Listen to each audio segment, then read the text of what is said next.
Okay, so welcome to this event, and thank you all for joining the symposium towards the transition of socio-technological system, reflection on Japanese STI policy based on the OECD's new science, technology, and innovation policy.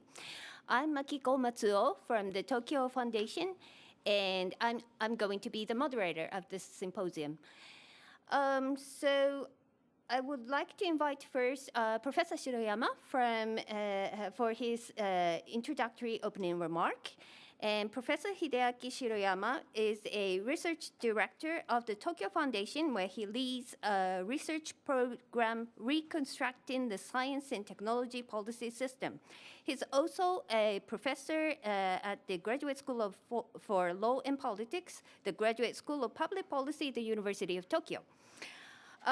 For interpretation, this is just an announcement, but for interpretation, please click the button on your screen to switch from Japanese to English and English to Japanese. So please, Shiroyama-sensei. Yeah, thank you, Matsuo-san. And それでは最初の挨拶をさせていただきたいと思います。So sorry, I will speak in Japanese for the introduction because most of the participant and listener of this symposium is Japanese, so I will quick switch to Japanese. Well, today, thank you very much for participating in the symposium on towards the transition of socio-technological systems and S&T Policy 2025. And we are sponsoring at TFPR. And in October 2021, this research program, Reconstructing the Science and Technology Policy System, was established. And we cover economic and social system, and nursing, economy, education, and science and technology, innovation, digital transformation, and social structure. We cover a wide range of areas. Mainly, there are 5 main fields. And given that, today, for the S&T innovation area, we are talking about the project called Reconstructing the Science and Technology Policy System. And this seminar is held under this program. And for this project, Reconstructing the Science and Society Policy System, it involves many different stakeholders, roles and responsibilities, and discussing the roles and responsibilities and various responsibilities for each party and stakeholder and how they should be reconstructed. And we make comparison of different fields and international comparison. So that's the nature of the project. So from these perspectives, since 1.5 years ago, we started the activities. And in that, today we will be hearing reports from OECD, how Science and Technology Policy 2025 project is developing at OECD, or Technology Governance project will be also discussed, and we will exchange opinions. And as we do that, we found that we have common issues between OECD and Japan. That's why this time, because OECD has just published the 2025 Science and Technology Outlook, the new version 2035. So that's why we have provided this opportunity this time. Later on, we will be hearing the presentations from 2 experts. For example, the S&T Policy 2025 report touches upon climate change, resource depletion, biodiversity loss, pandemics, and the conflict of Ukraine. So for various issues, how to make the transition towards the socio-technological system and how we are linking different stakeholders on those subjects. They are going to create a prototype and have some experiential activities. As for S&T approach, at the upstream, how we can address different concerns, and also as the society, the values expected by the society, how can we meet them in promoting the introduction of various technologies, science, engineering, and biology? Those fields are taken up in their discussions. So at OECD, with these issues and present situations in mind, and we will compare them with the situation in Japan. What are the issues we see in Japan, and future science and technology policy for Japan? What are the implications from OECD and to Japan? That's what we would like to hear today. From those perspectives, in today's session, we have two experts from OECD. So the just published report regarding the content of this new report, we would like them to introduce some of the key points. And Arimoto Sensei, Professor Arimoto, and myself will be asking some questions and raising some themes. And although the time is limited, we would like to have active discussions. And now is the end, nearing the end of the fiscal year. But kindly, the two experts agreed to speak today. And we also have other participants today. And we are hoping that we will have active discussions so that we can get some implications on the science and research in the future, and how the Japanese science and technology policy should be in the future. With that, thank you very much. I would like to conclude my Shiroyama remarks. Sensei, now I would like to invite the first speaker, Dr. Michael Keenan. I'm delighted to invite you. Dr. Michael Keenan is a senior analyst in the OECD Directorate for Science, Technology, and Innovation. He has worked in the science innovation policy field for more than 2 decades, focusing on the strategic policy intelligence like foresight, practices, and national innovation system analysis. He has been at the OECD since 2007, where he leads preparation of STI, Science, Technology, and Innovation Outlook publication, which has just been released yesterday, STI Outlook 2023. He's also responsible for managing OECD S&T Policy 2025 initiative, which aims to provide an overarching vision and framework for STI policymakers. Both of these activities will be introduced in his presentation. So if you have prepared, Michael, floor is yours. Okay, thank you very much for that kind introduction. And what I will do today is talk mostly about this project, what we call the cross-cutting project in the OECD, because it's looking across many different strands of work, and it's called S&T Policy 2025. I will also talk a little bit about the STI Outlook 2023, which, as was mentioned, was published yesterday. In Brussels. We had a big presentation there. I highlight some of the main messages from that, but more as a context for the presentation of this initiative, S&T Policy 2025. Okay, I'm going to see. I wasn't able to share my screen a minute ago, and I still have a message saying host disabled participant screen sharing. So could you perhaps run my slides from your side? Okay, let me see if we can. Okay. While we're waiting, I'll start talking a little bit about this project. I mean, it's okay, good. I mean, we're in a time, as we all know, of. Okay, here we go. It's on now. On now. Okay, so I'll just say to change slide then. Yeah. Okay, so next slide, please. Okay, so the presentation outline, I'll provide this policy context today, which I think for the audience here is probably quite well known. And then I'll move on to talking about some of the main assumptions of this project that we're doing and its orientation. And then I'll go a little bit deeper, and I'll set out some of the main elements of the initiative, focusing really on 2 specific parts. One is the guiding vision that's embodied within the initiative, And secondly, some very practical guidance that we're looking to develop to help policymakers to make the reforms that we feel are necessary. And then a final slide where I'll set out the timeline for the project and when we expect to deliver the main outputs. Next slide, please. So in the project's context, we are all well aware that we're facing a range of global crises, and these really present the world with unprecedented challenges. And the big problem here is that current configurations of systems like energy, agriculture, transport, healthcare, they may not deliver the change that we need in time to avoid various bleak scenarios. Even where there is change happening, it's not happening fast enough.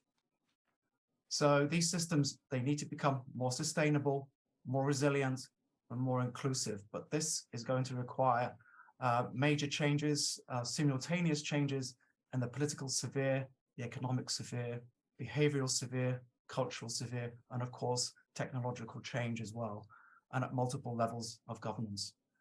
And STI, science and technology innovation, plus STI policy have vital roles to play in enabling transitions in these socio-technical systems. Next slide.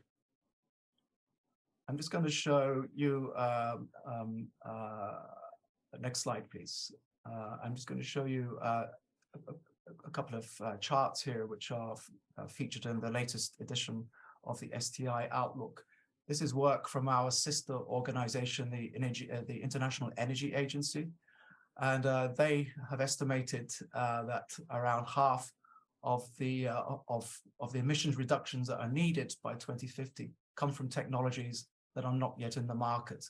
These are technologies that are largely in the laboratory still, or at best, they're at early prototype stage. So there's really a lot here that we need to do in the science and innovation field in order to reach net zero. Next slide, please. And then this is another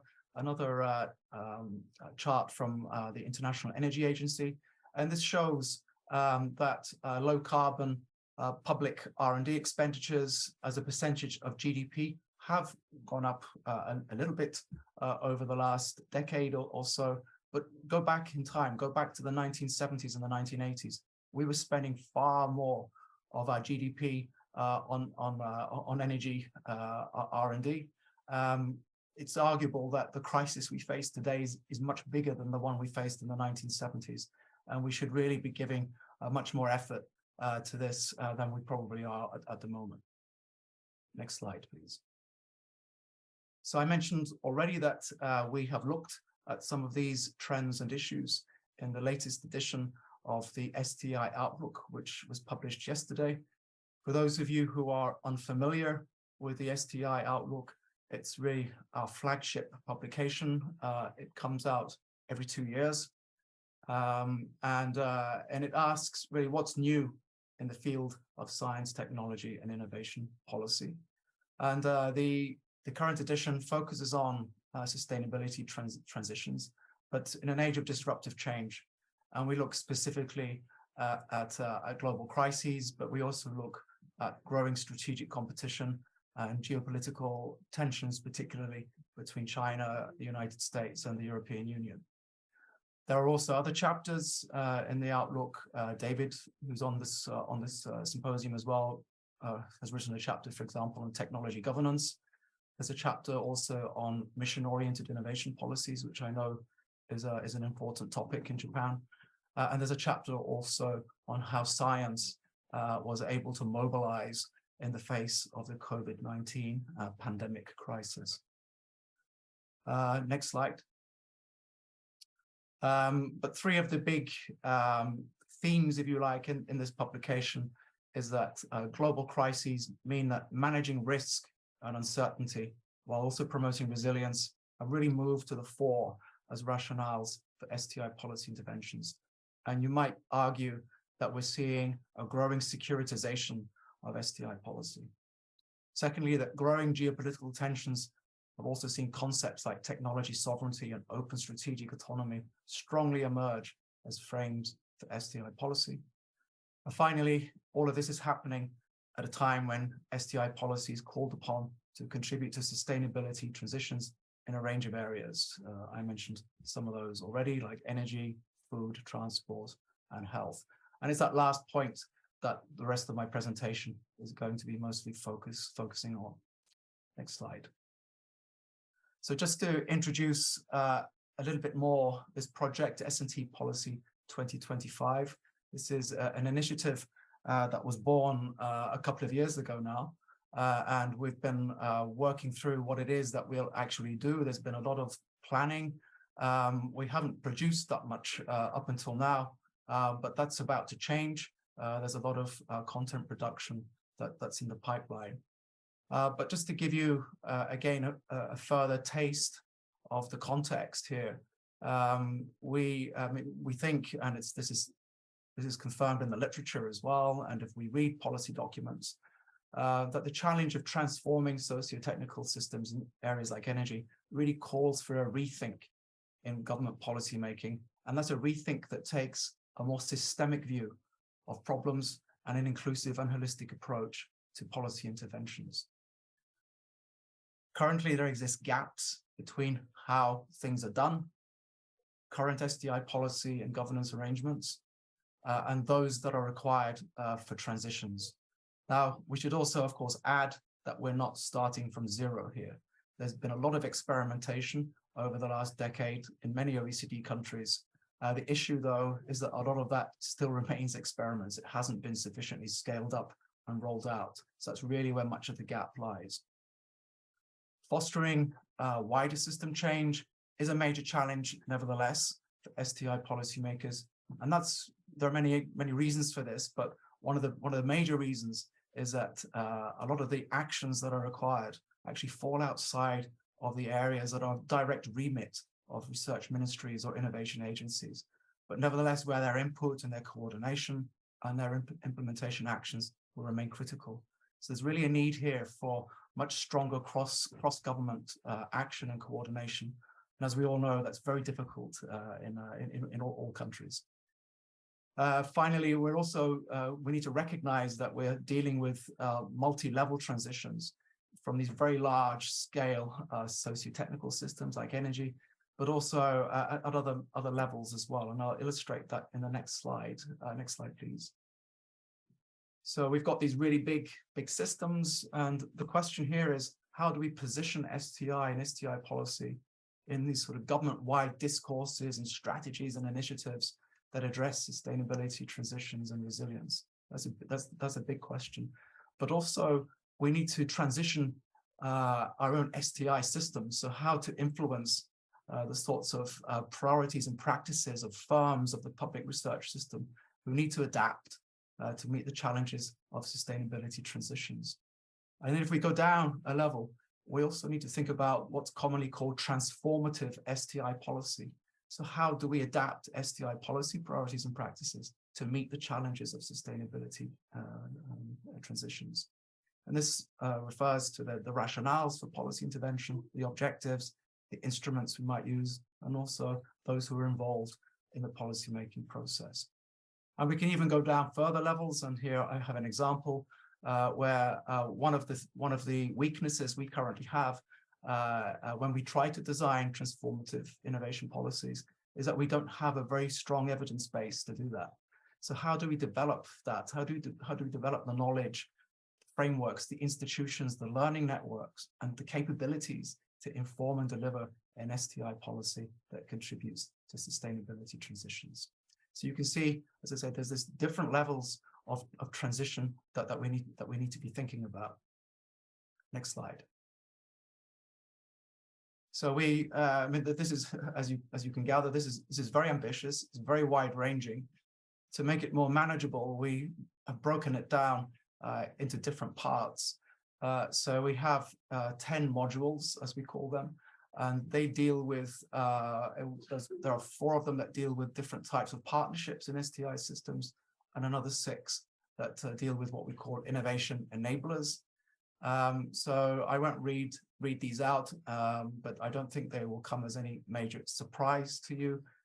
They include things like on the partnership side, how to encourage STI cooperation between business, government, public research system for sustainability transitions, how to promote cross-government coherence on these transitions. On the innovation enablers side, here we're talking about things like financing and funding, skills and capabilities, research infrastructures, and also that strategic intelligence knowledge base that I just mentioned a moment ago. Next slide, please. So we've broken it up into these bite-sized pieces that hopefully makes the project more manageable. But then we need to harness the work that we're doing within the OECD. Now, the work on science and technology policy in the OECD is governed and directed by what's called the Committee for Scientific and Technological Policy. That's the CSTP, and you'll see in my slides, I'm going to talk a lot about the CSTP. That's what it's referring to. It's our committee that directs the work and where all of our work is carried out, also under various working parties that sit underneath the CSTP. And David, for example, is managing one of those working parties, and he'll tell you more about his work in a few minutes. But broadly speaking, the project builds upon and consolidates ongoing and recently completed projects by the committee and also by its working party. And it aims to foster links between them and to consolidate them really into an overarching schema that provides what we call guidance, systemic guidance on STI policy reforms. And this guidance will take the form of various types of step-by-step process guidance, but also it will provide this sort of overarching vision as well as to where STI policy needs to move. Next slide. So, I mean, one of the main outputs of this, I mean, there are a lot of sort of process benefits of doing an exercise like this. You've got, people come together, they exchange and they learn.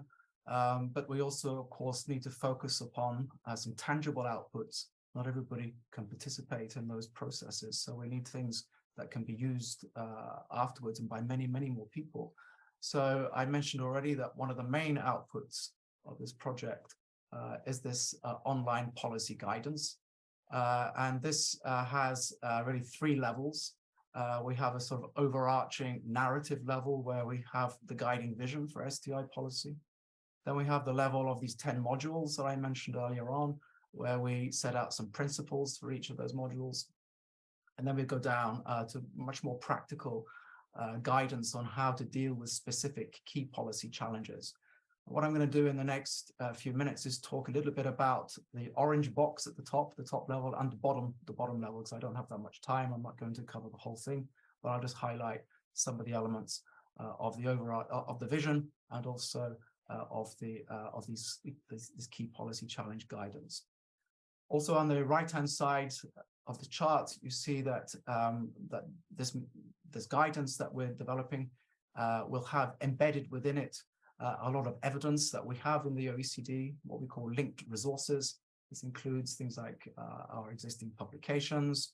We are currently building a case studies repository. We have our statistics, of course, and we also have a big database of STI policies, which is called the STIP Compass, which we will also be linking to this guidance. Next slide, please. So let me just say a little bit about the guiding vision, and I'm going to show some slides in a moment. This is a version of the guiding vision we created last year to discuss with the committee, with CSTP. This is currently under review, and we're redrafting it. So what I'm going to show you is certainly not the final version. It was really a first draft. But it will give you a sense of the sorts of elements that will be in this guiding vision. It should be something that captures the values and the goals that STI policymakers and analysts should keep in mind when formulating and implementing policy. It should, of course, be inspirational as well as aspirational, but it needs to be practically applicable as well in STI policy settings. It's the guiding star, if you like, for our project, and it should be a guiding star also for STI policymakers a reference point, if you like, for the other project's components. I mentioned already, we created this first draft, which I'm going to show in a moment. One of the things you'll see in the elements is that there are strong synergies between these elements, but sometimes there are also tensions and trade-offs. Next slide, please. So I won't read this out. It will take me too long. But if you look at some of the highlighted texts here, one is that we know that over the last 20, 30 years, STI policy has been dominated by an economic competitiveness rationale that, of course, is going to remain. But we see things like sustainability and resilience moving to the fore much more than they were previously. Inclusivity as well moved more to the fore. The vision statement, it's very important that it offers a vision of hope over sort of dystopic and a vision of despair, which sometimes it's very easy to fall into given the directions many things are moving in. So it is important that it offers that inspiration and aspiration, as I mentioned earlier on.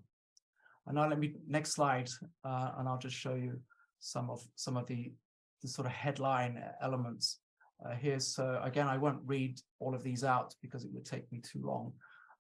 But the sorts of things that should be embedded, the sorts of values and commitments that this vision will include are things like commitments to diversity, to openness, to cooperation, to responsibility.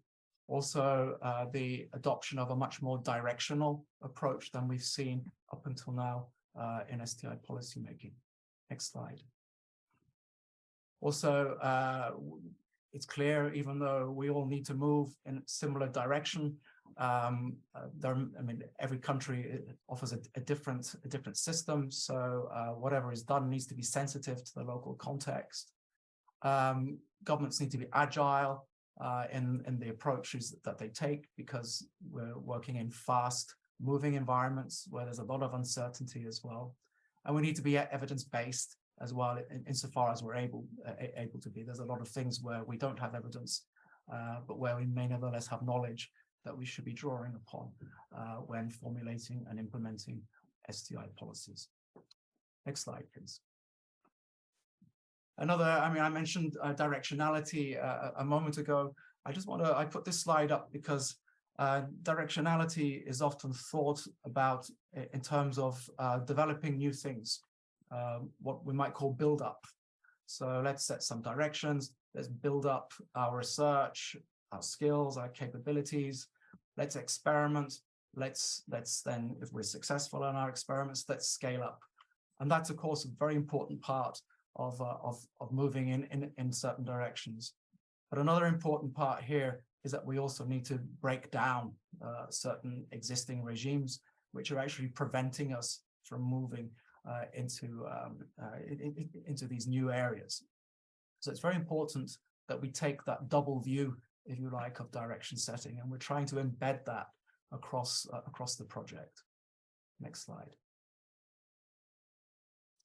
So if I talk a little bit now about the policy guidance at the bottom level around key challenges, I will not, of course, go through the details here of this slide, but just to show you that this policy guidance follows various steps. It's a sort of gap analysis. First, defining the problem, formulating a vision, doing an analysis of the current system, identifying enablers and challenges that exist within that system that prevent the realization of that vision, formulating a list of actions, and then coming up with a plan, if you like, sequencing and prioritizing the different actions. So this guidance that we're developing is following that sort of logic. Next slide. And here, of course, you cannot read this, but this is showing you some of the approaches we're taking. So we're looking to develop different sorts of canvases for each of these steps, which we will partly pre-fill, really so that the user can come in, different governments can take it, they can take these canvases, they can use the pre-filled elements insofar as those elements apply in their context, because sometimes they will not, and they can, of course, add their own as well. So we're building out these canvases as well, so that countries have this material that they can move quickly with and go through that policy guidance process. Next slide, which I think is my final slide now. So I've given you an overview, a very high-level overview of the elements of this project. We have some hard deadlines facing us. We have a ministerial meeting of the committee next year in April.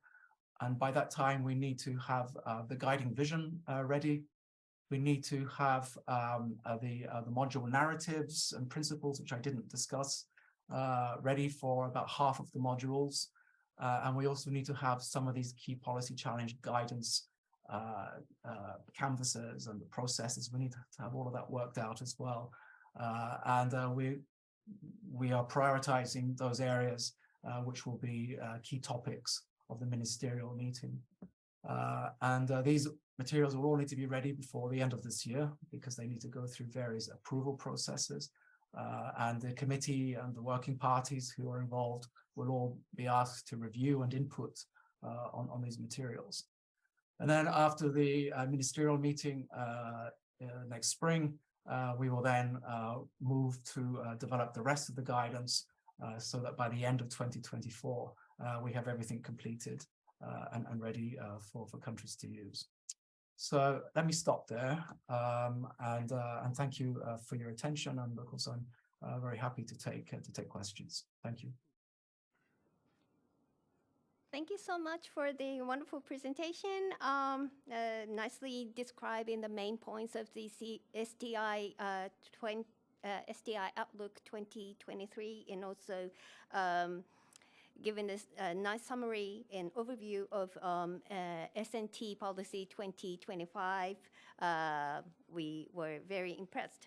So if there is any factual question with regard to Michael's presentation, I would like to pick up. Is there any? And as to the audience, if you have any question, you can post your question to the Q&A on your screen down below. But if there is not, I would like to ask several questions. First, I'd like to ask a question about the STI Outlook that was just launched yesterday. And I know that you have, there was a launching event at the European Commission yesterday. And I would like to know what was the how it was taken and what their impression and what was discussed there. That's one thing. And I also want to know about the S&T Policy 2025. You've mentioned that about the deliverable and the timescale, but could you tell us more about what exactly is the image of deliverable? Is it going to be a sort of a detailed guidance, or yeah, if you could tell us more. Thank you. Okay, thank you, Makiko, for the questions. On the Outlook, yesterday we had a panel discussion which lasted for about an hour with various distinguished people on there. The European Commission had one person there. The others were a mix of other governments from Australia, for example, and from Austria and so on. And there were some academics there as well. And I think the main topics were, I think broadly they fell into two categories. One was the competition between China and the United States and the EU. Yesterday, as it happened when we were in Brussels, the European Commission had just published its net zero industry plan, which is its reaction to the United States IRA, the Inflation Reduction Act, which, as you may know, has caused some controversy among some countries. And so the European Union has published a similar sort of plan, They're working quite closely now with the United States on trying to coordinate between the different initiatives. I know Japan has similar initiatives as well. And one of the things that was discussed was the need for greater coordination between these different plans among friendly countries, if you like, those countries who shouldn't really be entering into subsidy races, for example, with one another. So that was one element. The other big element that came out was really the strong need for transformative STI policy, that we really need to radically overhaul STI policy. It needs to be much more ambitious. There needs to be much stronger linkages with other policy areas. There needs to be much stronger international learning as well, and cooperation. So broadly speaking, those are the big sort of messages of discussion. I could get into some of the details, but I think at a high level, those are the sorts of things that are being emphasized. Then you asked the question about S&T policy 2025. I talked mostly about this tangible output, this guidance, as we call it. And our current thinking is that this guidance would mostly take the form of an online playbook or online toolkit, okay? Now, some parts of it would be printed, particularly the parts that set out the vision, that set out principles. All of those can be easily printed up. But things like the guidance, when you get down to the policy, the key challenges, looking at the policy guidance there, it doesn't make much sense, I think, to print much of that material. It's living material, and it mostly will be in the form, I think, of online support material that countries are able to use for themselves. Thank you. I look forward to it. So there is a question from our members in the program. So Yoshioka-san, if you're able to speak. Okay, thank you. So this is very impressed, as I understand. This is a very good challenge to capability building for policymakers. But regarding S&T policy 2025, you have mentioned about synergies and tensions. And particularly, I want to know about the tensions and trade-off in depth. So what kind of tensions did you find?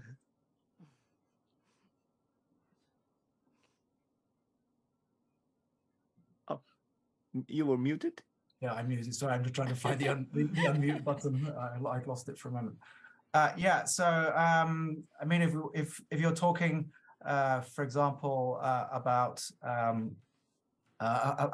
directionality.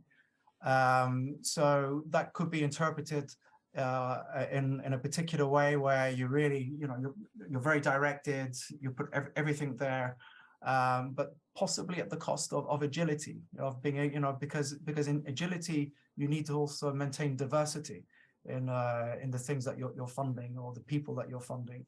So that there's a potential trade-off or tension, at least a tension there. That needs to be managed. So those are the sorts of things that we're talking about.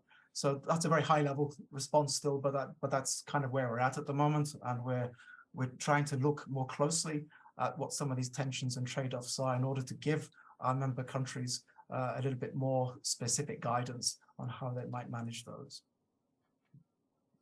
Thank you so much. And probably this another question related to the question from the audience, though.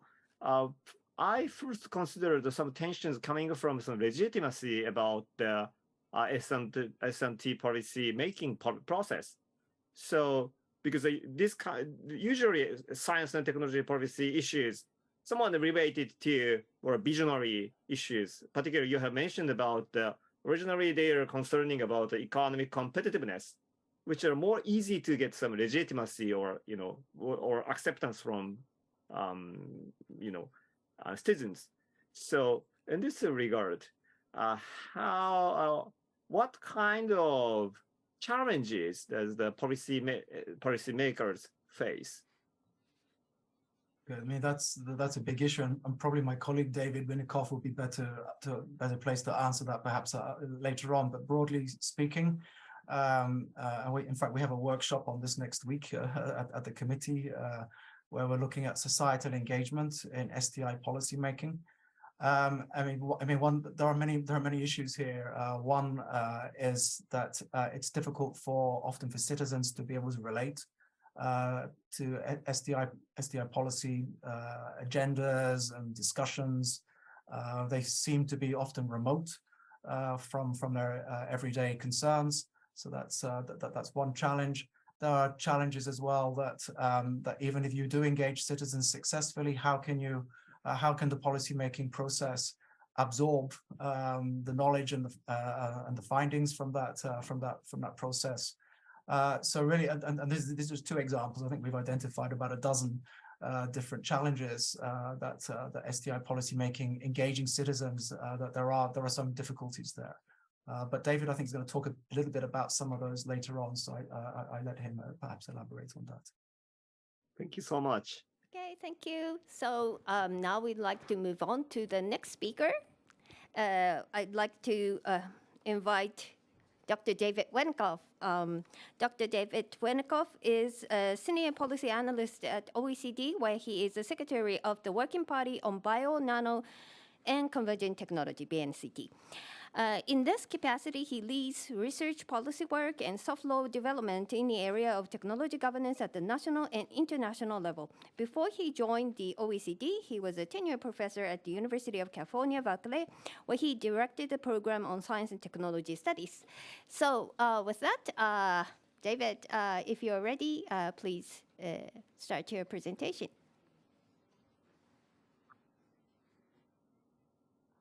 Great. Can you hear me? Yeah. Well, thanks, Matsuo-san and Shiroyama-san, for the kind invitation and to the Tokyo Foundation. It's a real pleasure to be here with you. I must say I'm really enjoying the more frequent engagement with you and your programs around these issues of technology governance and engineering biology and so forth. So I really, this marks a nice continuation and look forward to that to continue. So I'll be talking today about an anticipatory framework for the governance of emerging technology. As Michael mentioned, this constitutes one of the chapters in the recently or just released STI Outlook, and it attempts to develop some cross-cutting considerations of governance of emerging tech.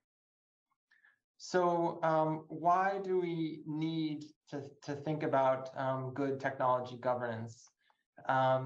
Well, we have certain kinds of rationales. We need to anticipate and mitigate social and political disruptions. We need to think about safety, security, and democratic risk management. There are technological divides and rising inequalities, which tech potentially contributes to. We have issues of public trust, public acceptance, and as we heard, legitimacy. And there's the idea that maybe there's an inadequate alignment of technology and societal goals, or it's certainly at stake, this question of directionality that Michael was talking about. How directional do we want to make it?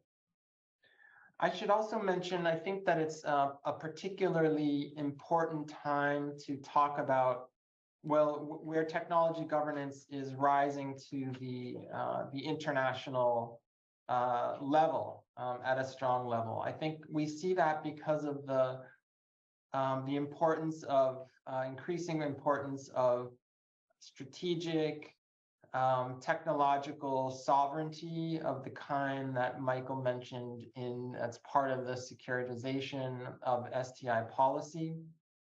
We have potentially increased concerns about risk around AI or other kinds of emerging technology.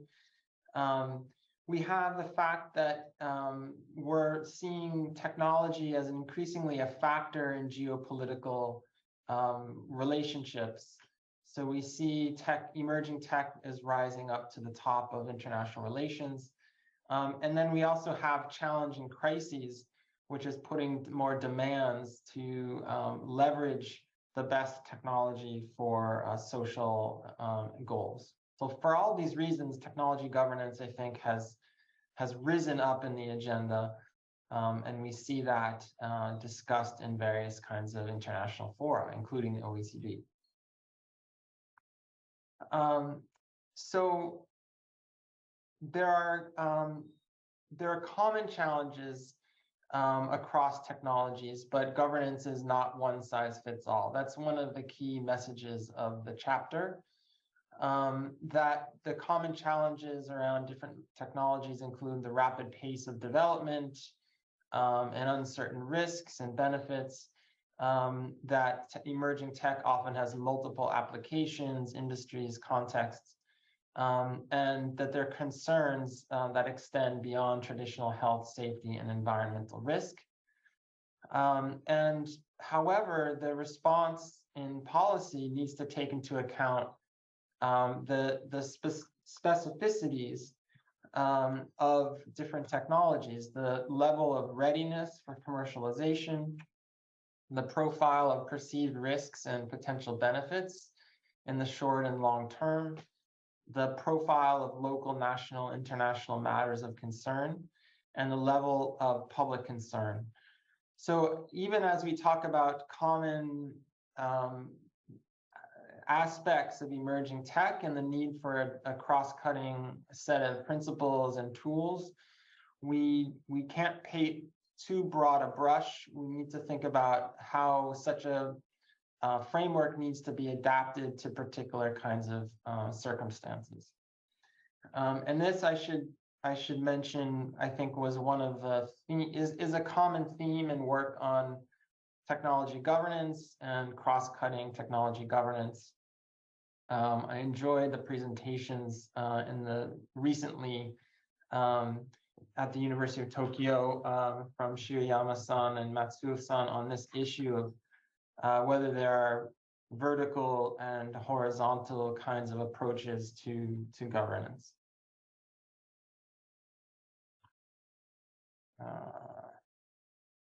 I'm having trouble now.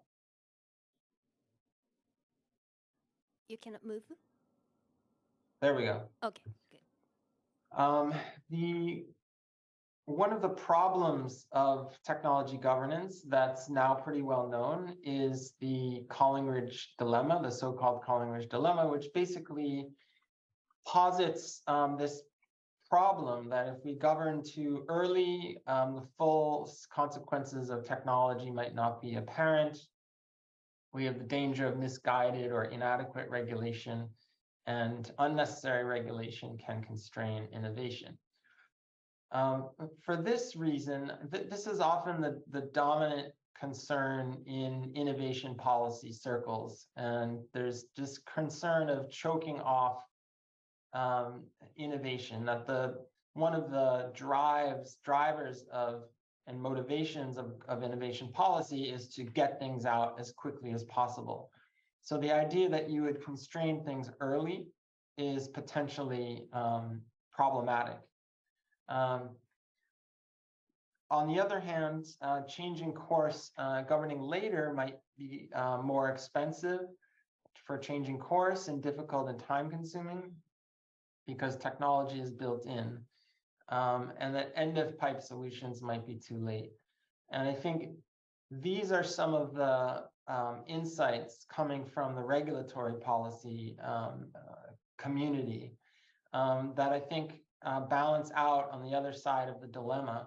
And so one of the key challenges you could say in technology governance is how to, you can't solve the dilemma, but you can potentially negotiate it or navigate the dilemma to try to find a sweet spot of how and when to govern in the technology development process. At the OECD, one of the major functions is the development of so-called soft law, which is, I think, a tool that attempts to, at least in the tech governance realm, attempts to negotiate this kind of dilemma by creating more flexible kinds of approaches to governance. OECD recommendations are not legally binding, but they entail moral and political commitment for its adherents, with the expectation that adherents will do their utmost to implement them.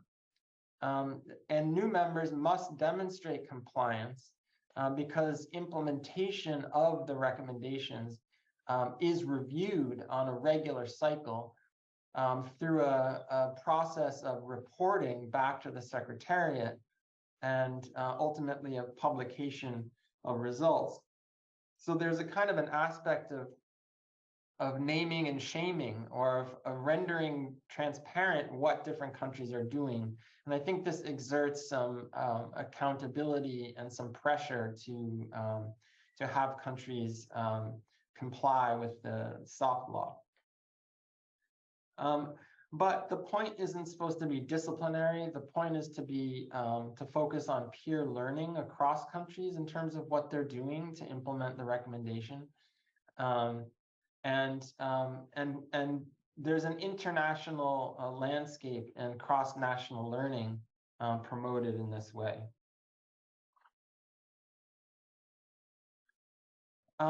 At the OECD, this international soft law and emerging technology governance occurs in a number of fields, most recently artificial intelligence and neurotechnology, so brain science and brain technologies.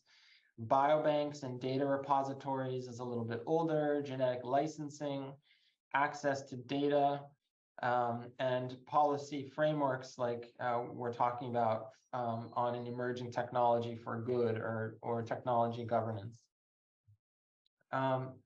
The development of these recommendations, I would say, is a political and social process in which you develop a research and evidence base and paint a governance landscape and identify potential governance gaps and good practices. And then a process of convening stakeholders in an iterative, that is to say, a repeated process among different sectors and stakeholders from government, private sector, civil society, and academia. And one thing that's been learned, and I think that's important in this process, is that the more you involve these stakeholders in the process of technology, of recommendation development, the more you've already created a community that adopts and uses the recommendation.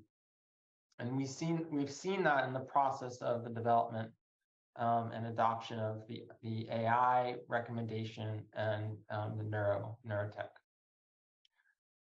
I'm going to say a few things about the neurotech recommendation, and it contains 9 principles, and the framing is on responsible innovation. And I think that's important because it's not necessarily using the terminology of technology governance, which sometimes can be associated with downstream sort of traditional regulatory approaches. I don't think it has to be, and I think that's changing in good ways. But nevertheless, the responsible innovation wording, I think, encourages thinking about tech governance as more of an upstream anticipatory kind of process where it can actually kick in at earlier stages of innovation around things like developing multidisciplinary approaches to science and technology development, co-creation and design approaches for governance, standards and codes of practice as being important tools. So this was the perspective of the neurotechnology report or recommendation. Just a word about the other way recommendations work. It's one thing to have high-level principles. It's another to actually influence actors and policy. And so this is an example of where the neurotech work is going now. We're taking a principle like this one, number 4, fostering scientific collaboration in neurotechnology innovation across countries, sectors, and disciplines. And some of these sub-principles, and trying to decide, create more specific guidance underneath these in order that are more implementable. And we're in process, but I wanted to give you an example at the OECD of a toolkit that's been produced for a recommendation on water governance. So a toolkit was developed to compile policies, governance arrangements, and tools that facilitate design and implementation of water management practices in line with the recommendation on water. So we're currently working on a toolkit for the development of the guidance under the recommendation. And I think this is important, and I highlight it because in order to develop an effective system of technology governance, one really needs to think about the implementation side and the how and who with more specificity in order to get to ideas and work that actually bites into policy. And I think this multiple level of guidance in tech governance policy is actually mirrors or is very much reflected in the S&T Policy 2025 structure that Michael developed for you, of sort of high level values going into all the way down to more detailed guidance. So that's, I think, an important model for having effective policy guidance in this terrain. In order to do that, one needs to start to map relevant actors in possible governance systems and institutions, locate gaps, identify levers for each actor class and relevant incentives. And so I've just put these actors as being relevant to the neurotechnology recommendation. And for each of these actors, ideally, there would be guidance that would give them a bit more particular steer in order to help develop policies that are consistent with the OECD recommendation.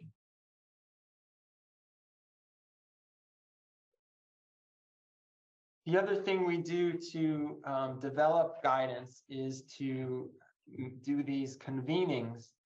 And we had a meeting over the summer in July at the OECD in Paris to explore how the private sector might need or could implement issues of the recommendation on neurotechnology. So we had companies, academics, entrepreneurs, philanthropic actors discussing how their modes of governance around responsible business conduct and practices might be brought together with principles and norms and policies in the neurotechnology field. And I should say we're trying to develop an implementation guidance resource that's tailored to the private sector, as well as one tailored to governments and one tailored to academic sectors. On the STI outlook, which I want to talk about now, I'll just take you through the main arguments and main elements, because it outlines a more general approach to technology governance. It represents work that tries to extract or move to more general level some of the issues explored in the neurotechnology work, the AI work, and the other recommendations that we saw. So this is chapter 6 of the STI Outlook 2023, and it's called Emerging Technology Governance Towards an Anticipatory Framework. How can technology be developed responsibly at a global level to realize just transitions? So the framework in connection to the theme of the outlook is that in order to achieve just transitions, Given that the transitions are and will have to be socio-technological, will have a technological component, we have to think seriously about the responsible development of these emerging technologies and thinking about the governance systems around technologies and around these socio-technical systems if we want to realize these important transitions. So there's some key messages from this chapter that actors at the country and international levels are seeking guidance and agreement on how to embed foundational values in technology to make innovation more responsible and responsive to societal needs. This is certainly happening at the OECD, where OECD countries are coming together around the challenges of technology governance. They've just formed a global forum on technology, which is organized largely to address this need around tech policy. I'll say one or two things about that later. The other key message is that innovators and societal stakeholders need to be brought into the technology governance process at the national and international levels. That general and anticipatory frameworks can help us, and that there are common tools and learning to help address many recurrent policy issues and dilemmas. And that this framework as a whole could act as a force potentially for technological cooperation at the international level by reinforcing the commonality and commitment of these values and tools. So this framework is set up as on a tiered structure of values, which you see at the bottom, values like democracy, human rights, and sustainability. Design criteria for governance, so a more specific level of guidance around values or design principles of anticipation, inclusion and alignment, and adaptivity. This is about the level that the S&T policy 10 principles operates. And then tools to advance and address that are built on these design principles and that advance ultimately the values that we're talking about. So forward-looking technology assessment, upstream societal engagement, and co-developed soft law. And the framework can apply both to national and international governance of emerging technologies and international collaboration. Just a few words on each one of these that based on a project that the BNCT has had on forward-looking technology assessment, we noted that there are trends shaping the needs for TA-based strategic intelligence, TA being technology assessment, the pace of convergence, the mission orientation or directionality, and the proliferation of crises have all put pressure on finding good ways to do technology assessment. And that these design criteria for robust TA have been identified across a series of case studies. In terms of inclusion and alignment and upstream societal engagement, we notice a structure of 3 different modes in which upstream societal engagement can occur. One is the efforts to build the broader societal capacity to deliberate on technology through education programs, online repositories, podcasts, games, competitions, inclusive forms of community building, et cetera, around STI policy. Communicate and consult through engagement spaces like museum exhibitions and science cafes, focus groups like citizen juries, citizen assemblies, worldwide views, artists in residence, the use of humanities, and lived experience councils. And finally, the idea that that stakeholders can come together and actually co-construct technological development through participatory agenda setting, citizen science and science shops, participatory technology assessment, fab labs and living labs, transdisciplinary research, collaborative platforms of different types, and governance guidelines and policies. So these are three kinds of societal engagement that we've developed. And I should say the TIP Working Party has also been working on this issue of public engagement. And both the work from TIP as well as this work will be feeding into the workshop that Michael mentioned next week.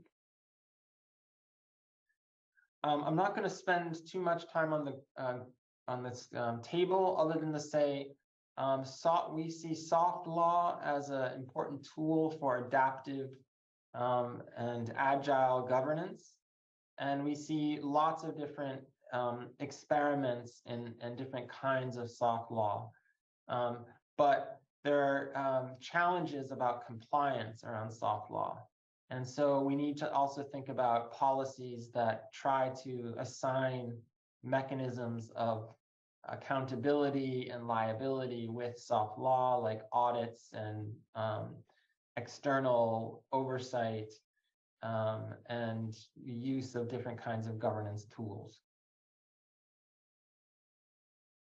A note on international collaboration, that global challenges obviously have implications for national and international technology governance systems. The framework is aimed to helping governments design national governance systems, but also reinforce a commitment to common values and might pave the way for the development of international approaches. Just a moment on sort of current activities in technology governance at the OECD. There's a horizontal project across directorates on technology governance, and the CSDP is leading that work. And we're trying to develop further the framework that we've laid out in Chapter 6, developing the ideas of forward-looking strategic intelligence, adaptivity, and responsible business conduct approaches.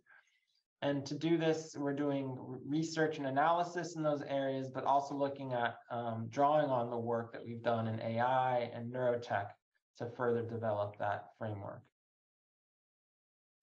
And in December 15th, 2022, the Digital Economy Ministerial Meeting saw the launch of the Global Forum on Technology, which is a multi-stakeholder kind of iterative, repeated dialogue to get ahead of long-term opportunities and risks, to identify specific technologies that require, where there are gaps and that require discussion and possible policy approaches, to explore nascent or emerging nascent value-based approaches to policy challenges, and to strengthen the OECD leadership in the technology policy field. The forum identified 3 cross-cutting themes around sustainable development and resilient societies, responsible, values-based, and rights-oriented technology, and bridging digital and technology divides.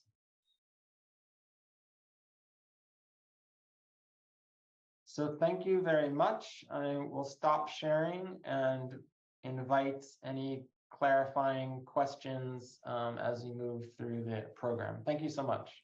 Thank you so much, David, for your wonderful presentation, starting from why we need such an activity at the OECD, also giving us the examples of how OECD recommendations and guidelines can work as soft laws, and also introducing your chapter on technology governance, the Chapter 6 from the STI Outlook 2023. And also giving us some information on ongoing Global Forum technology. Thank you. So if there is any question from the audience, I would like to pick up. I think one of the members from our program, Kurokawa-san, wants to make questions. So Kurokawa-san, please go ahead. Thank you very much for your excellent presentation. I was very impressed. So I have one question. In your presentation, you introduced the concept of the Collingridge dilemma and pointed out the need for a balance between technological development and regulation. So it seems to me that this balance issue is becoming more complex, especially with emerging technologies. For example, we observed that products with new features, such as AI medical devices, are delayed in coming to market because regulations are not introduced at the right time. What is the OECD's view on this phenomenon of regulatory delay rather than innovation? Is my question. Thank you very much. Thank you for that important question and opportunity to discuss and clarify. I think that while it's true that we could see regulation as delaying the bringing innovation to market, I think that we would, in this framework, encourage a slightly different framing, one that sees potentially the governance as a force to ultimately enable innovation, because it renders the operation of technology in society more acceptable, safer, and avoiding undue events or problems, such that it might actually be efficient from an economic point of view to engage in certain kinds of governance earlier on. So I think the question is, what, how, and when exactly to engage, and that really depends on a technology by technology basis. But the design principle of anticipation we see as an important orientation to help us negotiate that. So tools like foresight, horizon scanning, technology assessment, these things can help us find when and how to govern.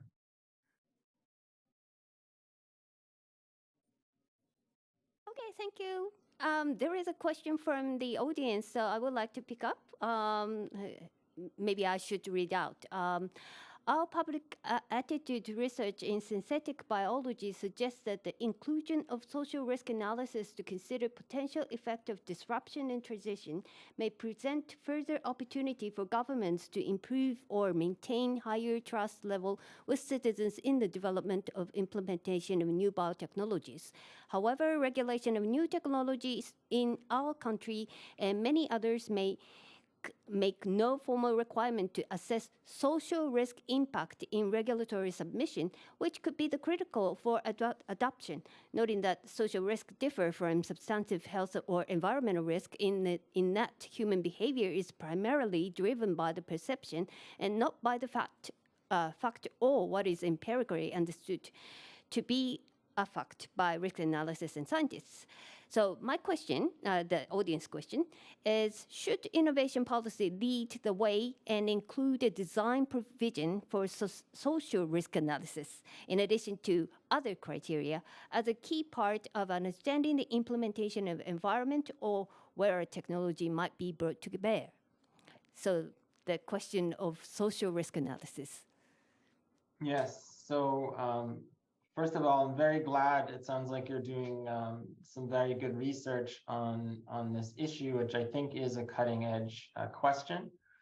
I think a prior preliminary question is what we're defining by social risk.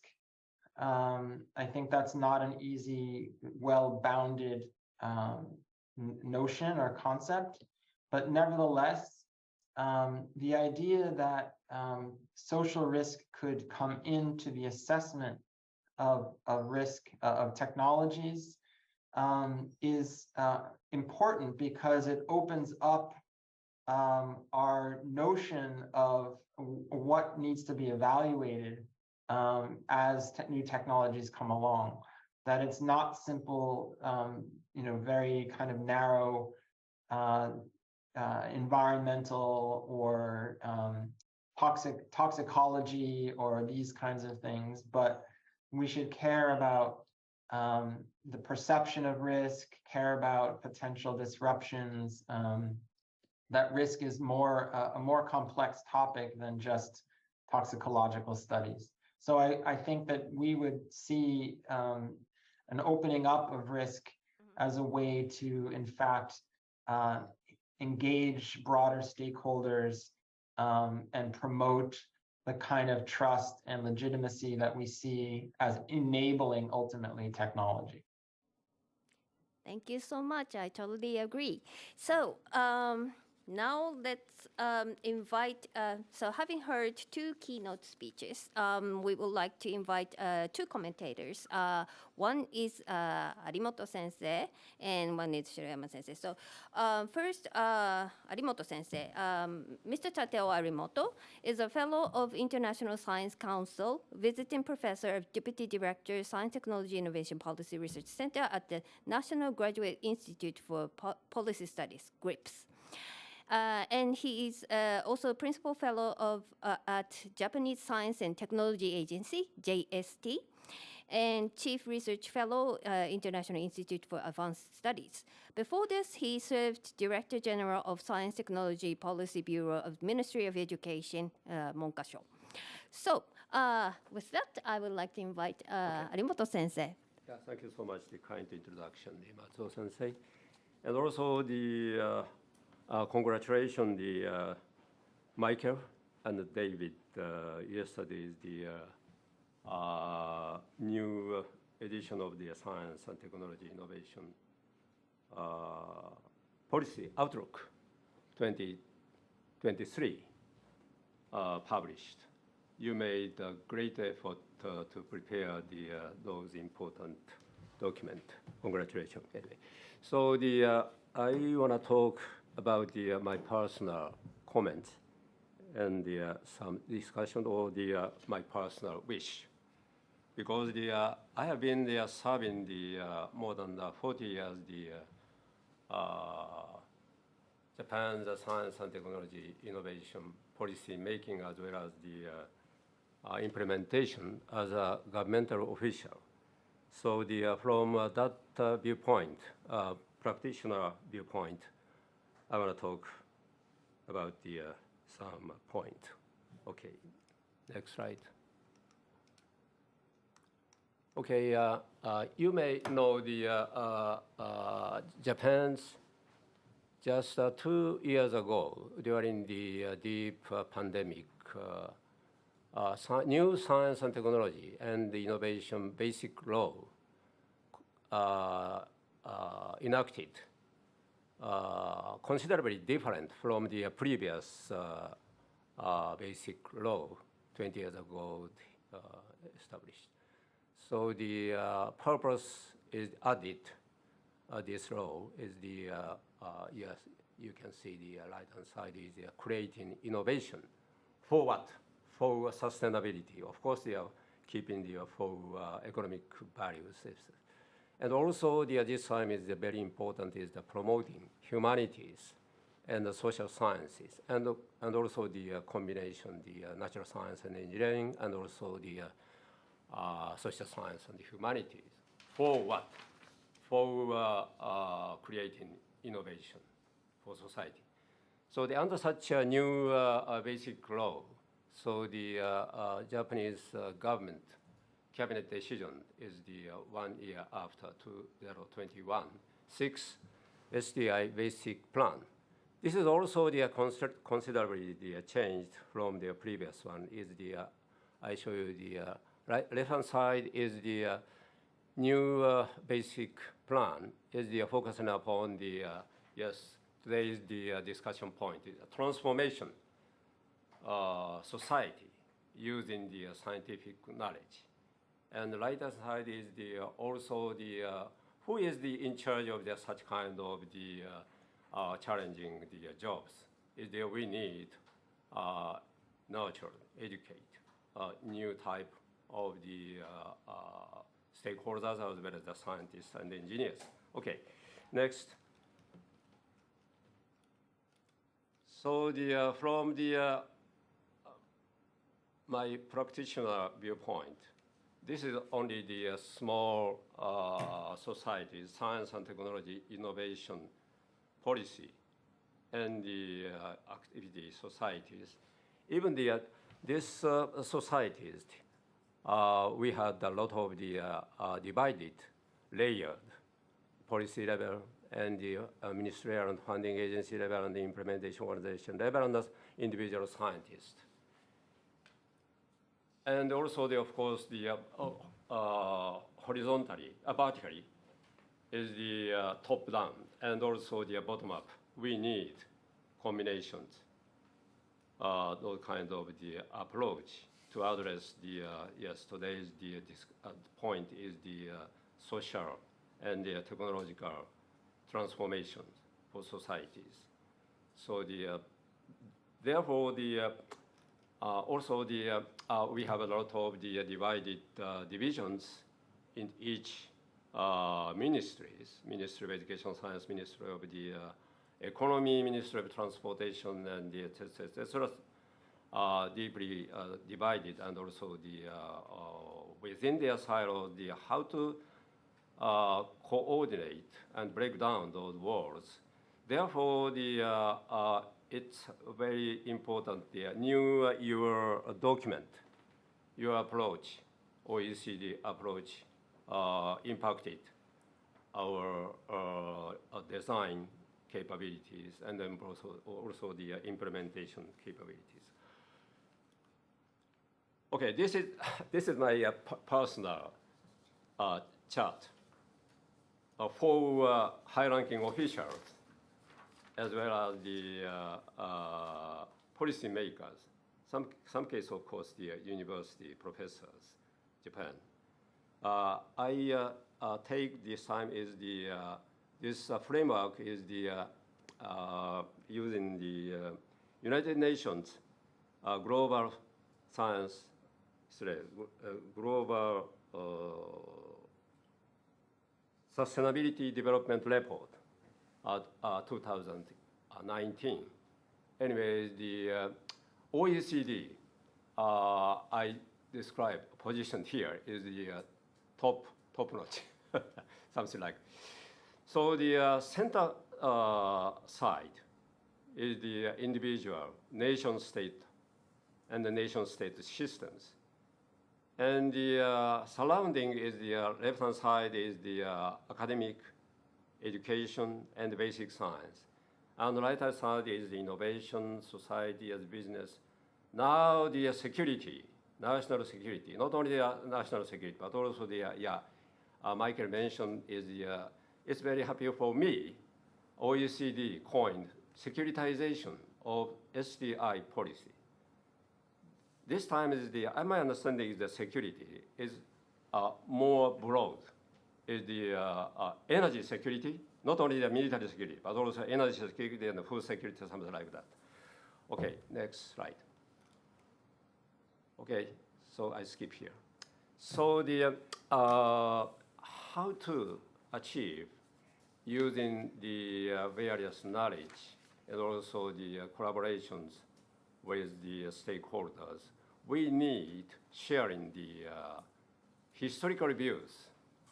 Now where we stand now is the right-hand top side is the social transformation. So in that case, is Michael already mentioned is I'm very impressed last October, OECD CSTP made a very influential message is the economic competitiveness has been the most dominant rationale for government support STI activity. But now, after the last 30 years, this focal point is a little bit changed. Of course, they're keeping economic competitiveness and also the sustainability, inclusivity, and resilience. And now the security is emerging. So this is the final slide.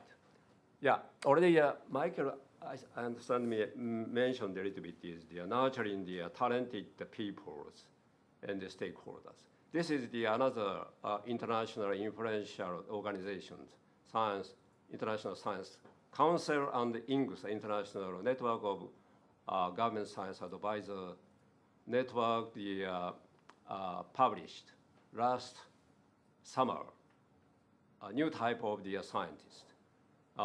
They mentioned suggested of course, the first one is the scientific knowledge generation. This is the traditional scientist, but also this time is my point is the second one is important. Scientific knowledge synthesizer. For what? Yeah, okay, scientific knowledge broker, etc.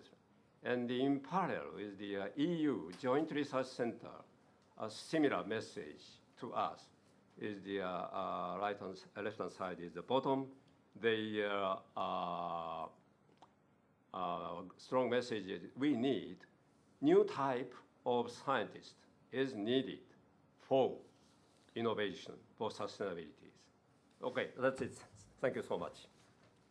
Thank you, Arimoto Sensei, for giving us describing the landscape of STI and also giving us the practitioner's view. So now let's turn to Shiroyama Sensei. Yeah, thank you, Matsuo-san, and thank you, Michael and David, for presenting us a very vivid and new idea of what has been discussed in OECD, and that might be also very good stimulus to our discussion in Japanese communities. So what I'd like to do as a commentator is two things. One is that, one of the purpose of this workshop is to reflect on the Japanese case based on the discussion of the OECD discussion. So I just would like to briefly share with you that what has been done in Japanese context relating to the responding to the grand social challenges and the technology assessment and so on. So the Arimoto-san give us from the practitioner's perspective. So I'd like to give a perspective from the analyst side. So that's one thing. And also I'd like to give a few questions to Michael and David about their presentation. The first part, concerning the Japanese situation, in Japanese context also, we have been working on the issue of the grand challenges and the social issue since around 2011 perhaps. And in 2011 we had the fourth Science and Technology Basic Plan, and rather than focusing on the specific technology, the plan focusing on the social issue, including the environment and the health issue under the Democratic Party of Japanese government, So that seems to be one of the turning point. But basically, even after the change of the government to the LDP under the current scheme, basic direction seems to be continuing. And in the fifth Science and Technology Basic Plan, which was established in 2016, the plan set the target of the science and technology policy as a society 5.0. So in that respect, the social, the target was set. That's somehow still the continuation. But the challenge and difficulty is that what society 5.0 is. No one knows about that. And it was said that it was a integration between the physical world and the cyber world, As an instrument, we can understand, it have to utilize the physical technology and the cyber technology, but for what purpose, that's not clear. That was the second stage. The third stage was the Science and Technology Science Technology Innovation Basic Plan, sixth plan, which was also mentioned by the Arimoto Sensei.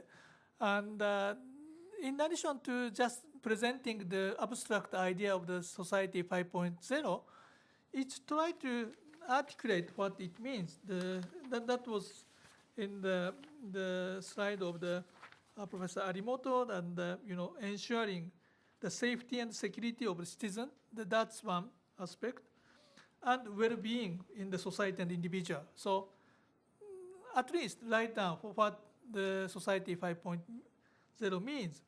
But still, it seems to be a little bit abstract, The safety and security, well-being, that's good, but well-being can be a policy target for everything. So then maybe the question might be the setting the social target and grand challenge is okay, but what should be the appropriate level of the abstraction, or what should be the appropriate level of the target?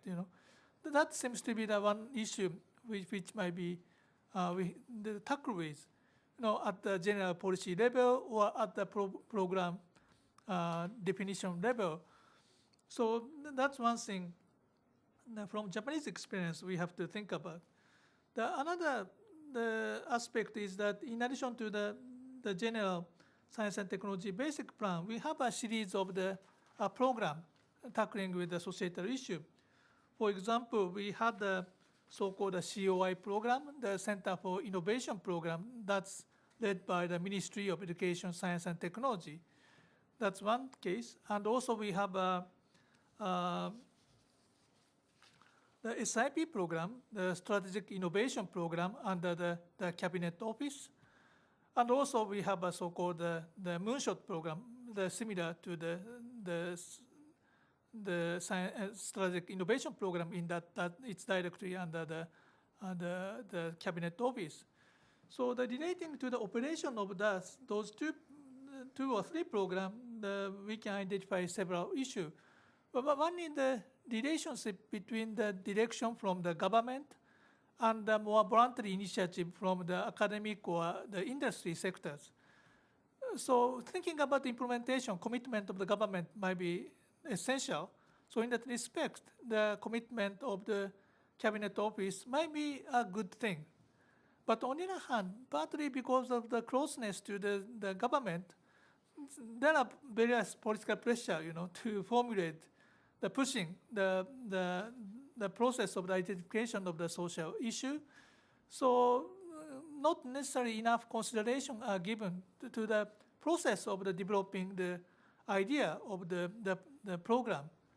So compared to that, in the case of the COI program, the Center for Innovation program under the Ministry of Education, Science and Technology, rather than directly linked to the government policy, the initiative coming from the group of the academics and the industry people, so some flexibility, and seems to be somehow the innovative in the idea. So there seems to be some, the dilemma between the closeness to the government, the actual policy impact, and some creativity as an innovative idea. So that seems to be one dilemma we seems to be encountering. And another dilemma is the relationship between the Cabinet Office and the ministries. So the two projects, the SIP and the Moonshot, the Cabinet Office taking a lead. It seems to be good. It's more centralized, but it doesn't necessarily mean good implementation. Sometimes commitment of the line ministry seems to be important to be really effective relating to the energy policy or the healthcare policy, for example. But sometimes the line ministry seems to have a very cautious attitude about the relationship with the Cabinet Office. Sometimes they try to keep their favorite one in their ministry and just leave the kind of the project which they don't necessarily like to implement to the Cabinet Office. So there seems to be sometimes disjuncture. So how to coordinate the central direction and the ministerial direction? The balance seems to be a very big, delicate and important issue. So we are facing that kind of issue. So if you have any comment on that, then that would be very helpful. So that's the first general comment. The second part is a few specific question to the presentation by Makiko and David. And the first one is a little bit abstract issue. What's the nature of the Science and Technology Policy 2025? In the overall portfolio of the OECD has been doing, for example, technology governance or the mission-oriented innovation program and so on. So my sense, reading the related document is that one of the interesting focus of the Science and Technology Policy 2025 is focusing on the process of the transition. So the mission-oriented innovation program focuses on the mission and also the portfolio of the policy instrument. But as an element linking between the instrument and the mission, the transition process seems to be a very important part, and that seems to be a new element. That's my understanding, but it's true or not, that's what I'd like to hear from the Makiko.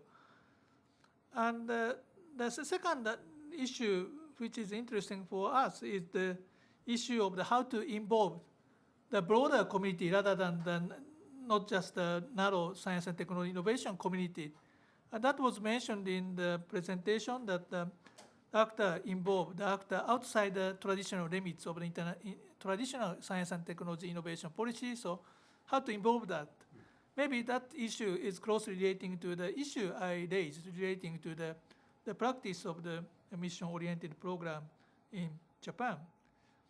The third issue relating to that is the capability issue. What kind of capability is required for managing this kind of the science and technology policies? So the involvement of the broader stakeholders seems to be necessary, including beginning with the identification of the relevant stakeholders. So that's the sense I have, but if you can elaborate that more, that helpful. So concerning the David, the first point I'd like to know is that what's the new element of the technology governance or technology assessment in the anticipatory phase?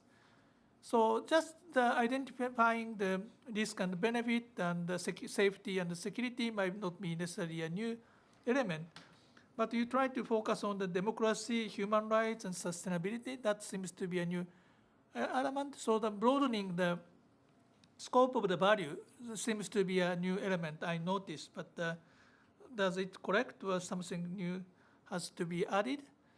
But partly the reason why I mentioned about this is that, I mentioned about the history of the Japanese Science and Technology Innovation Program, basic plan, but in the fourth plan, the fifth plan, actually we put the technology assessment as a keyword, but that disappeared in the sixth Science Technology Innovation basic plan. So how to,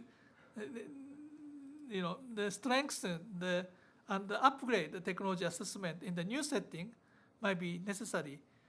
And relating to that, actually, the Professor Arimoto mentioned about the integration of the humanities and social science knowledge and science and technology. That was mentioned in the Science Technology 6 plan, and that can be connected to the new version of the technology assessment. So that's the background why I'd like to know about that. And the second question is also about the capabilities. And you mentioned about the multidisciplinarity and so on. So that seems to be an element which is necessary for the tackling with those new issues. So if you can elaborate on that, I'd like to know. The final question is the characteristic relationship between the characteristic relating to the unique nature of each technology, which was mentioned in your presentation, and more general aspect of the emerging technology governance, which was presented as a new part of the OECD policies. So what can be dealt with specifically for each technology based on the readiness of technology and the commercialization level and so on, as you mentioned? And what can be dealt with in the general way, cross-cutting way, which can be giving us a kind of the meaning for the relevance. So that's the third question. So I'm not sure how much time can be remaining, but so far as possible, I can get some response. That might be very helpful. Thank you very much. Okay, Shiroyama Sensei, thank you very much for many questions. If Michael and David, can you show up? And so there was a description of how the Japanese STI has evolved. And if you have any comment on that, maybe you can comment on that. And also there was a specific question to Michael, like the nature of S&T policy 2025, how to involve non-traditional actors and capability issues. As to David, there was a question regarding new elements for technology assessment in terms of anticipatory governance, and also the same question like capability issue. Also asking the characteristic of and general aspect of a specific aspect of technology. So if you can address everything, that's great. But if you can address some of the questions, that'll be also great. So and we have another member waiting to address some comment, perhaps Suzuki Sensei from Montreal. So from Montreal, yes. Maybe in the morning he's waiting. So perhaps Michael and David, can you respond, and then I can turn to his comment. Okay. Okay, I'll go first. Thank you. These were really very good comments, and of course you raised very difficult issues as well. I mean, the two dilemmas you mentioned in Japanese STI policy, this sort of creativity vis-a-vis the closeness to government, and then you also mentioned this sort of centralization versus the implementation of line ministries, particularly in the context of things like missions. These challenges are as old as governments themselves, of course. And I don't have a simple answer or advice on these, except that it's important that they're recognized as tensions that need to be managed. On the centralization versus the implementation of line ministries, just to say that we have ongoing work on that inside the OECD, looking at missions specifically. In fact, Chapter 5 of the STI Outlook, which is on missions, it looks at that challenge, because the early work, well, we know that missions are in their early days, but the work that we've done so far at mapping what's going on there, we see two big problems. One is that these missions are very much staying still in the STI space. So all of the money, the funding is mostly still coming from STI. It isn't, the other ministries are not joining in sufficiently, if you like, the line ministries. And the second one is exactly the issue you just raised about the implementation. So everybody is happy to be at the table. They design everything, you know, all the plans are all there. But when it comes to implementation, there seems to be some failure. But it's still early days, so we cannot draw firm conclusions on this. But I would encourage you, nevertheless, to have a look at Chapter 5. That work is still ongoing, as I say, over the next year and a half in the OECD. Then you asked some specific questions about the nature of S&T policy 2025. What are we specifically doing? I mean, the nature of this project is that it doesn't have that much activity itself that's standalone. It's really trying to pull together all of the different strands of work that are going on under the committee, work that's ongoing now, but also work that's been completed over the last 2 or 3 years. So there's work on things like missions, for example, that I just mentioned. There's the work David presented on technology governance. We have work on research careers, which I know, like Arimoto-san has been involved with the Global Science Forum. The TIP Working Party has lots of work going on, looking at collaboration between industry and academia. So there's really a wide range of work going on, and we're able to say something about all of those modules that I presented earlier.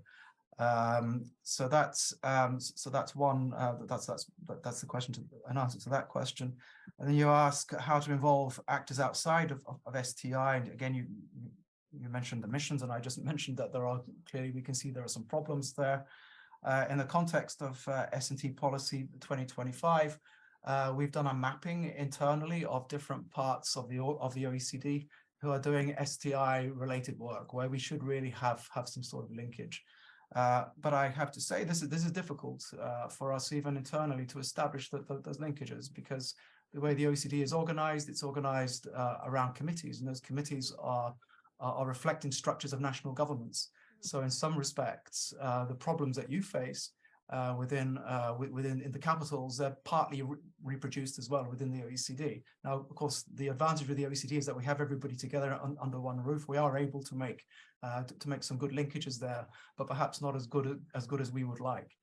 On a practical level, what we are trying to do is even if we're not able to sometimes do big projects that we would like to do with other parts of the organization, we've started to collect data with them about STI policies that are specific to their sectors. And we think this is quite an interesting route to go, because if you begin to collect information and knowledge and data together, this is a very good foundation and to build up and trying to mature, if you like, and go into something a bit more ambitious in the future.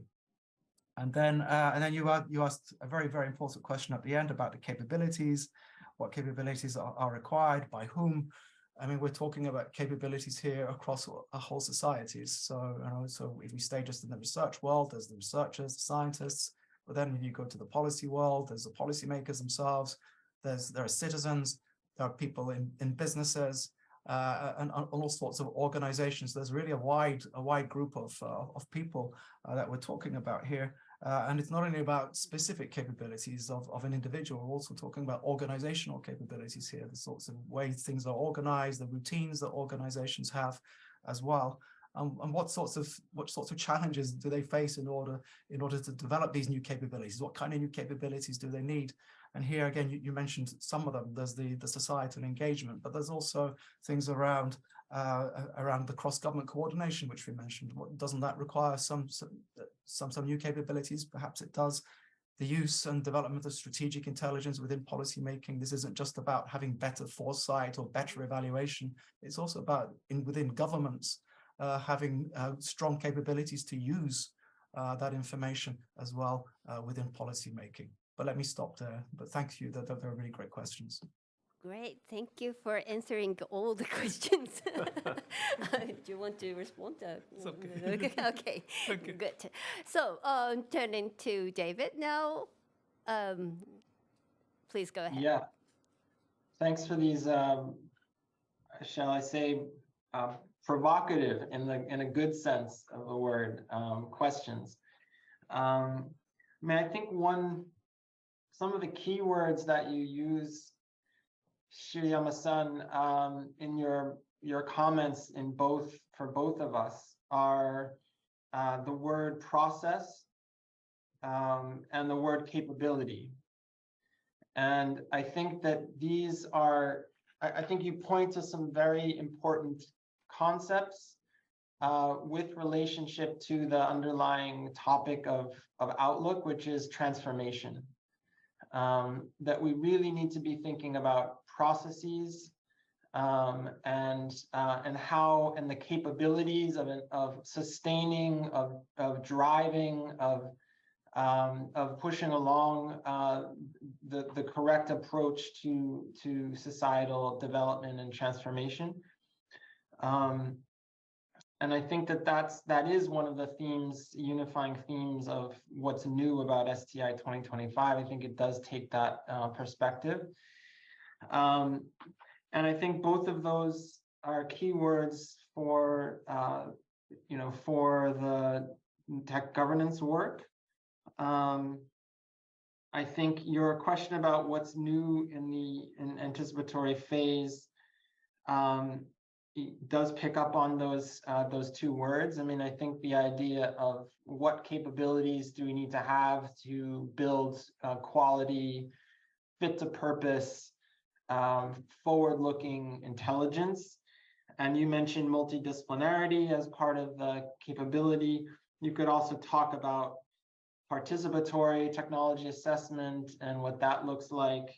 I'm sad that TA has left the lexicon of Japanese science and technology policy, just as it's kind of recognized, I think, in the OECD as an area that's underexplored and particularly important to thread this needle of the Coleridge dilemma. So I think humanities involvement, multidisciplinarity. You also mentioned the explicit attention and dialogue on values as being relevant to assessment. I think that hits the nail on the head. I think that's really true of something that's different, and that's an opportunity to improve technology assessment and make it fit for purpose, whether that purpose is, transformation of the, socio-technical systems, or, looking at a particular challenge or technology. I think that the second big point that you make is this a question about cross-cutting governance technology thinking versus the individual technologies. And this is where I think some of the taxonomies that you're thinking about are potentially very important. I think that this is an area where we should probably collaborate. We need in the governance system, as we go to version 2 or whatever it is, I think we need to indicate what contexts require what kinds of treatment. And I think we need taxonomies and schemas and models to help us think about that, because clearly I laid out a few relevant criteria. I mean, TRL, technology readiness level, which industries are being impacted, and how well those industries are already regulated or not, where there are governance gaps, and where there are not governance gaps, and so forth. So maybe we can enroll some of your best thinking to help develop this version 2. Thank you. Thank you. Thank you so much. Do you want to respond? No. Okay. Okay. So, Suzuki Sensei, are you there? Yes, I am. Are you awake? Yeah, barely, yes. Okay, so if you have comments, please. Right. So thank you very much for both of you to make a wonderful statement. My name is Kazuto Suzuki. I'm currently attending at I am in Montreal for the conference. Actually, I have to take a taxi to leave for the airport in 1 hour. So I'm sitting in a very hot seat. So since I'm working on the international relations and security issues, I sort of impressed by the very explicit discussion about the importance of the science and technology and innovation in the strategic and geopolitical context. I think Michael has mentioned in the first few slides about this background of the current outlook. But I think the chapter 1 and chapter 2 of the outlook itself is pretty much devoted to the explanation of the current current environment, the geostrategic environment of the science and technology and innovation policies.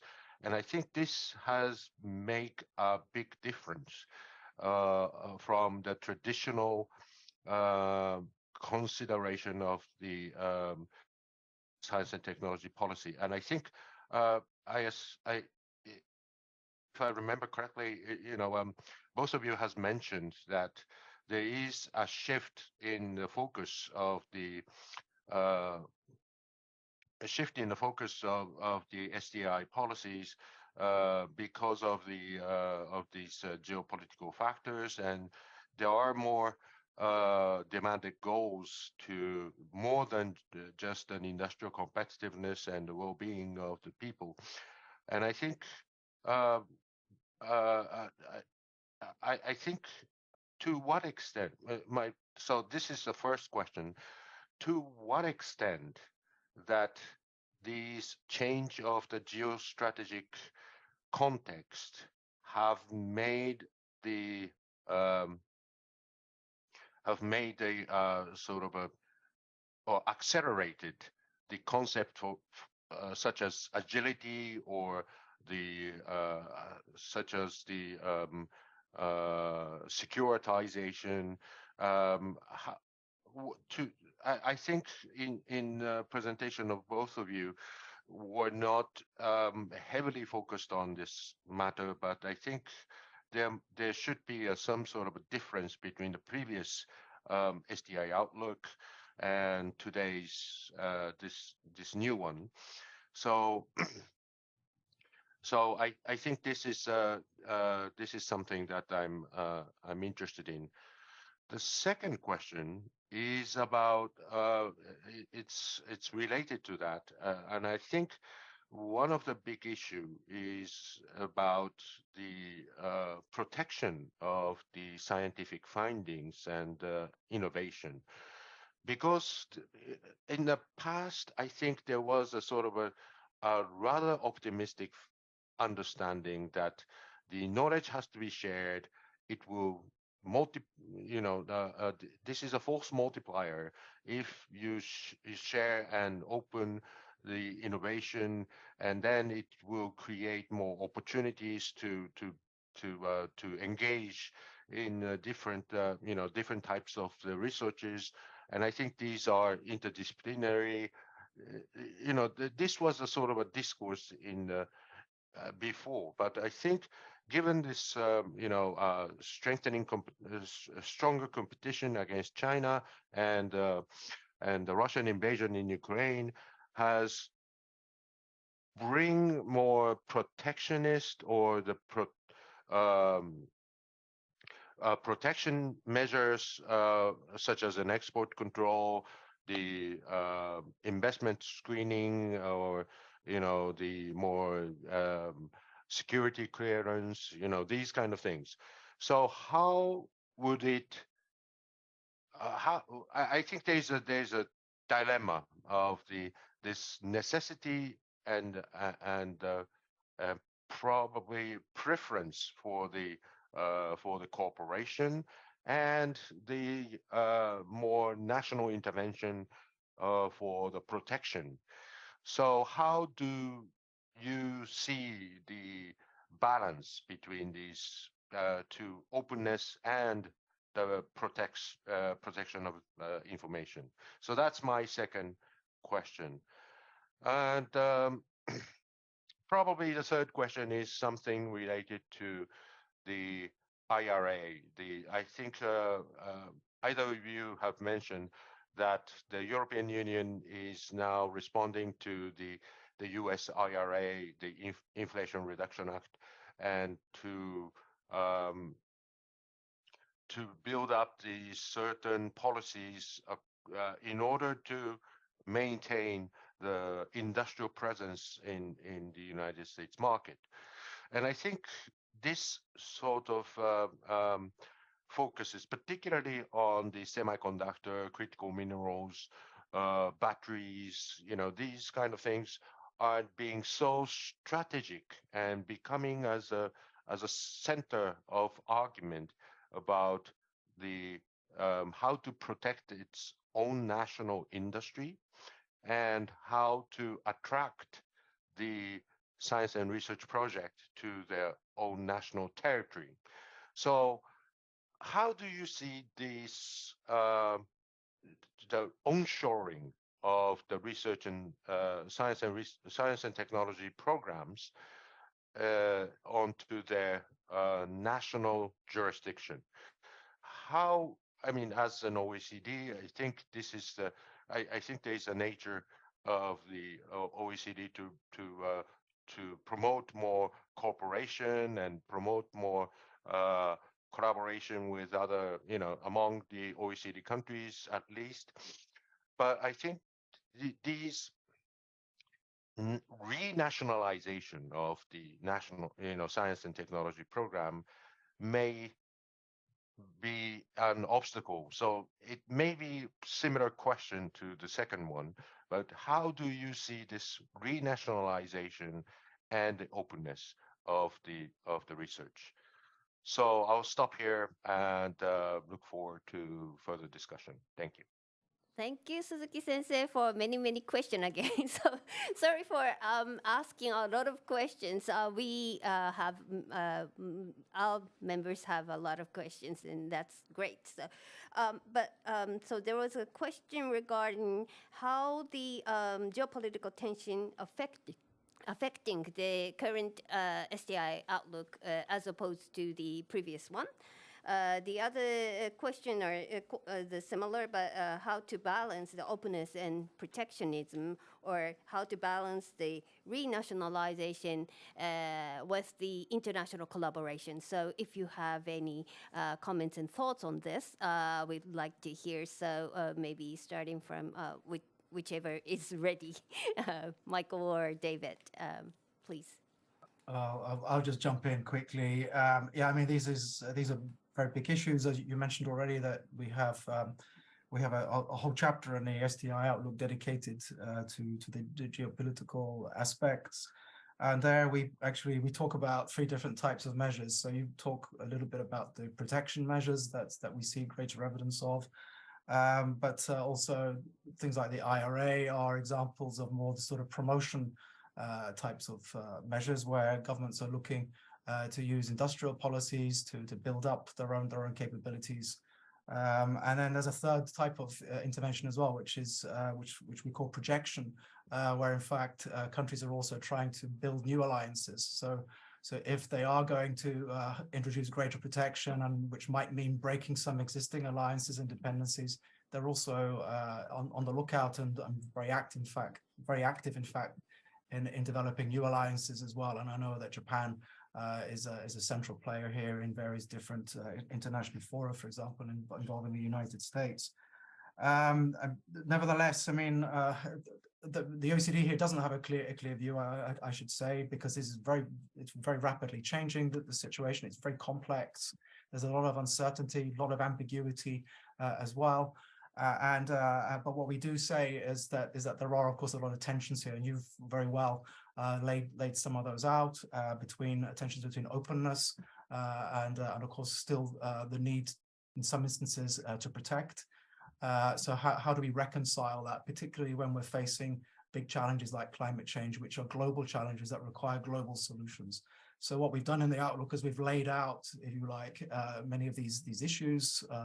We've given an account of what's happening in recent years, but we haven't been very specific on what countries should do, because I don't think anybody really knows currently.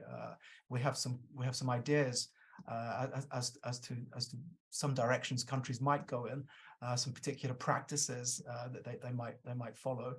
I mean, one thing, again, going back to the cross-government issue, which was we discussed earlier on, it's going to be really essential that governments work out a sort of cross-government strategy on this, because we're talking not only about science and technology, we're talking about trade, foreign affairs, international development. It's really a very complex sort of problem. So it is going to require a lot of coordination across governments. On top of that, we need to also avoid sort of blanket protections, for example. So we really need to look at technologies or at sectors or at countries on a case-by-case basis. I think this is really important. This is a message which we do put out in the STI outlook. And of course, in order to be able to do that, to do that sort of case-by-case analysis, you also need really good strategic intelligence. You need good foresight. You need good evaluation. You need to be agile, as you said earlier on as well. But for that agility, you really do need that good anticipatory intelligence as well. But let me stop there in the interest of time and pass to David. Okay, thank you. David, do you have anything to comment?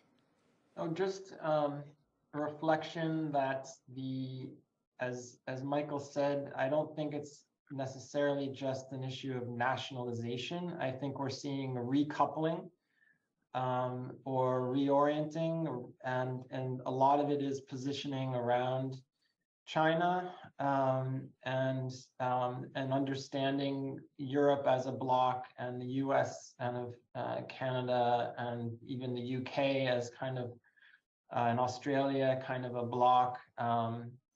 So I think there are these kinds of new alliances, as Michael was pointing out.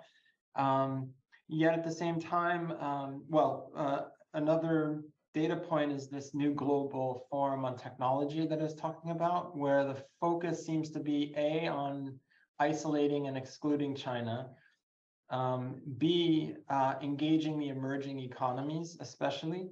And I think that what we're seeing is the concern that there'll be a pull away from, that there's a fight over India or over Indonesia and certain kinds of economies. And that, not a fight, but a question of where the alliance is gonna rest. And I think there's the idea that shared values and shared interests will actually be an element in the international relations around new technology. And I think that shared kind of liberal democratic values are being used to create spaces like this fora to create sort of new alliances. So that's kind of what I'm seeing, and I would only reinforce what you said, that especially emerging tech is taking a really a higher level of importance in international relations.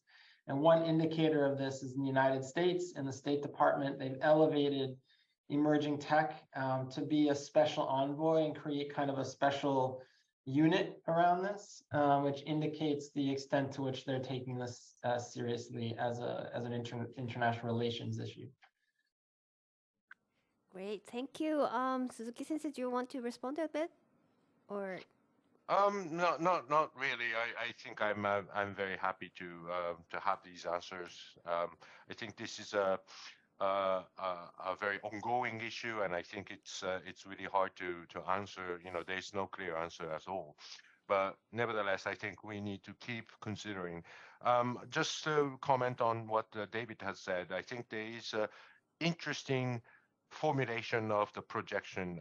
I mean, this is another thing that the chapter 2 of the Outlook has mentioned. There is a certain coalition forming within the OECD. You know, the EU bloc as one, United States, Canada, UK, Australia is another. And I think we need to be aware of this as a Japanese. We need to be aware of this this formulation and make sure that, you know, where we stand in these, you know, the new formation of the loose coalition of the like-minded countries within the like-minded countries. So I think this is an interesting time, and make sure, you know, we have to be able acutely aware of the of these you know, how to manage our international collaboration and the international project through these loose coalitions within the OECD. Thank you so much. I just saw the time, and it's already past the schedule, so maybe we could finish our talk here. It was a great pleasure to have all of you online, and although online, but I hope the audience has enjoyed the exciting discussion. Let me again express many thanks to the speakers, David and Michael, if their face can show up, and also the commentators, Shiroyama sensei and Arimoto sensei, and also the contribution made by from the audience and also from the members of our program. Thank you so much. So this is the end, but we would really like to keep on discussing and collaboration. I look forward to the future collaboration. So thank you very much. Thank you. Thanks so much to our hosts. Thank you. Okay, thank you. Bye-bye. Bye. Bye.